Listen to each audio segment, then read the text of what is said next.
Yerevan, tens of thousands of people have attended a mass rally called by Armenian opposition leader Nikol Pashinian in Yerevan aimed at showing his popular support on the eve of a parliamentary vote on whether he should be prime minister.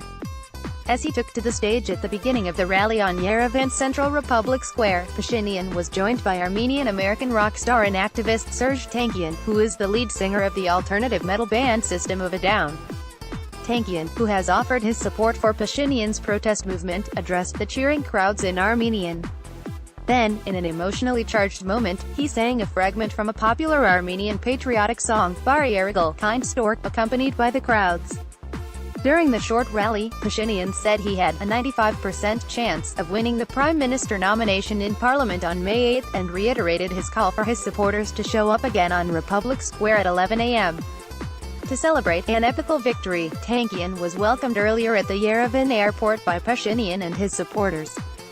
During their drive into Yerevan, Pashinian and Tankian were greeted by thousands of people who lined the streets leading to Republic Square.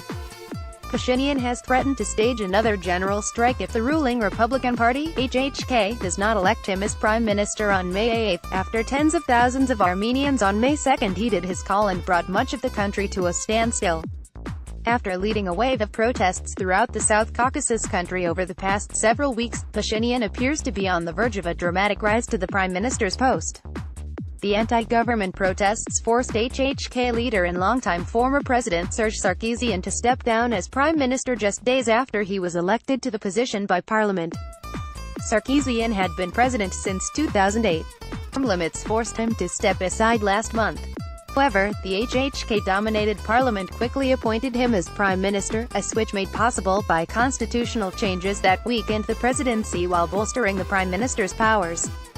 The move prompted thousands to heed Pashinian's call to take to the streets, accusing Tankian of clinging to power and voicing concern that the new system could have allowed Tankian to remain Armenia's leader indefinitely. After failing in an initial parliamentary vote on the next prime minister, Pashinian was officially nominated on May 3 for a second time as the only candidate for the post by his YELK faction and allied opposition parties. Pashinian secured the backing of 41 lawmakers in the 105-seat parliament for his nomination for the May 8 vote. The HHK holds 58 seats, but it has said it will vote for whichever candidate is backed by at least one-third of the lawmakers.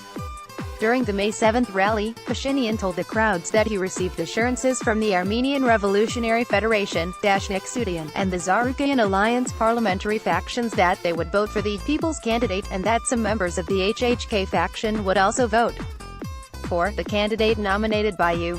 Under Armenia's constitution, if a prime minister is not elected in the second vote, parliament will be dissolved and early general elections would be held with the HHK-led acting government in charge of the electoral process.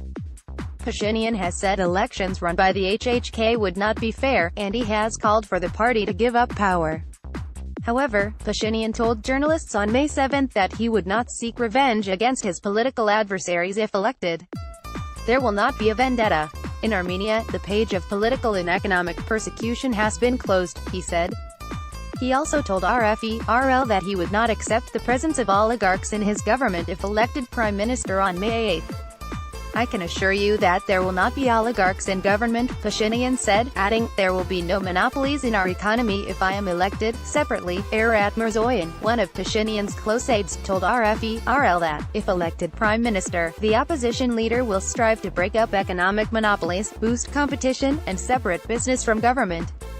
However, wealthy business people linked to the outgoing Armenian government will not risk losing their assets once Pashinian is appointed, Mirzoyan said. In comments to reporters on May 5, Pashinian vowed that he would call snap elections once in office, but only when he was convinced they would be legitimate and transparent.